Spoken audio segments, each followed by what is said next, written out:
இது கோரிக்கை தான். பனை ஏறி காட்டுவது என்பது பனை ஏறுதல் ஒரு இழிவு, அந்த அச்ச உணர்வு, தன் ஒரு தாழ்வு மனநிலையிலிருந்து என் பிள்ளைகள் நிமிரணுங்கிறதுக்காக தான் நான் ஏறினேன். மாடு மேய்ச்சி நானே மேய்க்க போறது ஒன்னும் இல்லடா, நம்ம செல்வம்டா, ஆடு மாடும் வாடா அப்படின்னு காட்டுறதுக்கு தான் மேய்க்க போறேன். முதல்ல நீ நம்பு, இது நாம செய்யல, பண்பாடு நம்முடைய தொழில் அல்லடா, நம் வாழ்க்கை முறை, நம் மரபு. அதனால இதை இழிவா கருதாத. எந்த வேலையும் செய்யலாம், இழிவு அல்ல. எந்த வேலையும் செய்யாமல் இருப்பதுதான் இழிவு. எந்த வேலையும் செய்யாமல் இருப்பதுதான் இழிவு. உழைக்காமல் உண்பது கூட ஒருவித திருட்டு தான் என்கிறார் காந்தி. அதனால நீ எதை பற்றியும் கவலைப்படாது. இது ஒரு கோரிக்கை தான். அரசு ஏற்றுக்கொண்டு நிறைவேற்றினால் மகிழ்ச்சி, இல்லையே தமிழ் தேசிய மக்களின் புரட்சி, அதனால் ஏற்படும் உங்களுக்கு வீழ்ச்சி, மலரும் தமிழ் தேசிய மக்களின் ஆட்சி. அன்னைக்கு இதெல்லாம் கோரிக்கை எல்லாம் ஒண்ணும் இல்ல. எங்க அப்பா நல்லசாமி சொல்ற மாதிரி அது பாட்டுக்கு நடக்கும். அவரே திறந்து வைப்பார் அந்த திட்டத்தை. என் கனவு அவர் கண்ணு முன்னாடி இந்த திறங்க இந்த திட்டத்தை இவாங்க. திட்டத்துக்கு பேரு கல் நல்லசாமி திட்டம். தலைவர் யாரு? பனையேறி பாண்டியன். போடா டே, இது நான் சொல்றேன், நீ சிரிக்கிற. நடத்தி காட்டல, நான் பிரபாகரன் மகன்லடா. நடத்தி காட்டுனால சும்மாவே பேசிட்டே இருப்பான்.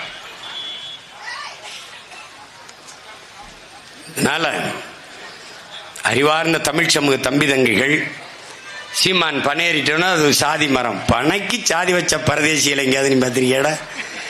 அப்ப தென்னை கவுண்டர் மரமாடா, இது நாடார் மரமா? இப்ப கேரளாவில் தென்னை மரம் இருக்குது, நாயர் மரம், நம்பூதிரி மரமா? குஜராத் ராஜஸ்தான்லாம் பனை இருக்கு, அது யார் மரம்? இப்படிப்பட்ட சாதிய வெறி பிடித்த நோயாளிகளை நீங்க பார்த்திருக்கியாடா? பனைக்கு சாதி வைக்கிறாண்ட. அப்படின்னா எதுக்கு தமிழ்நாட்டு தேசிய மரம்னு இதை அறிவிச்ச? ஏன் அறிவிச்ச?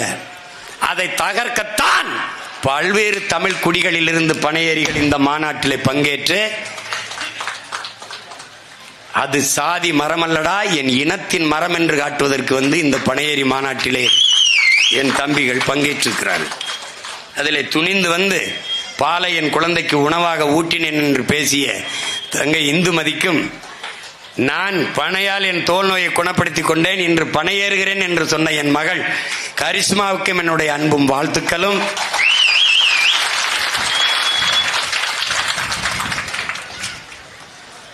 அதனால பனம்பாலை குடித்து வளர்ந்த மகன் என்கிற திமிரோடு சொல்கிறேன், பனை அதை நினை, பெற்ற தாய் போல கட்டி அணை, அதுவே நம் தாய் மண்ணை வளப்படுத்த துணை என்பதை மறந்து விடாமல்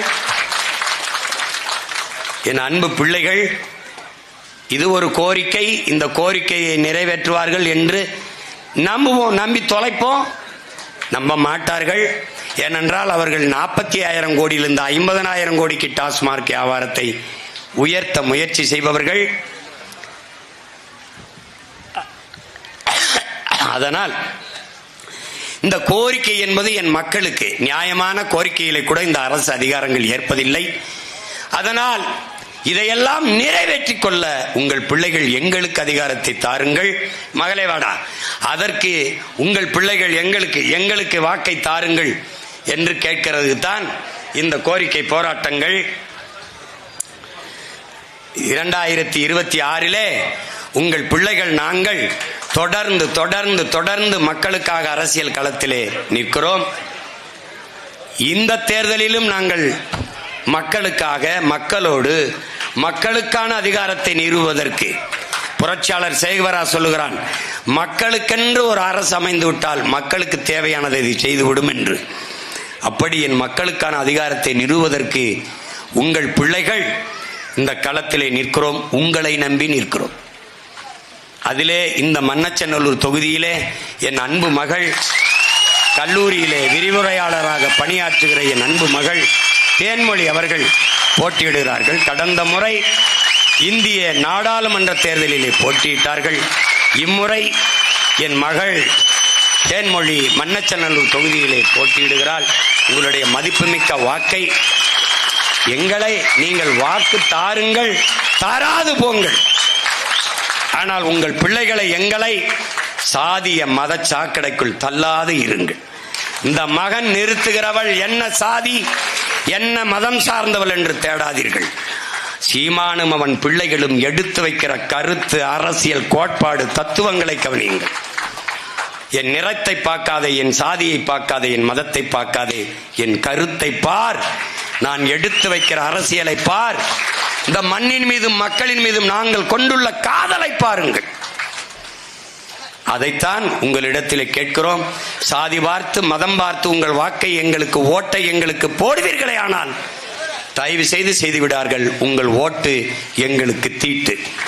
வருகிற தேர்தலில் 2026 படைப்போம் புதிய அரசியல் வரலாறு, புதிய ஒரு தேசம் செய்வோம், மக்கள் புரட்சியால் அதை உறுதி செய்வோம்.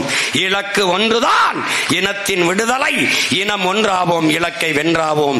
தமிழ்தாய் வாழ்க, தலைவர் பிரபாகரன் வாழ்க. உங்கள் தொகுதியின் வெற்றி வேட்பாளரின் அன்பு மகள் தேன்மொழி. நமது சின்னம் விவசாயி. உழவு இல்லையேல் உணவு இல்லை, உணவு இல்லையேல் உயிர்கள் இல்லை, உயிர்கள் இல்லையேல் உலகு இல்லை. உழவை மீட்போம், உலகை காப்போம், நாம் தமிழர்.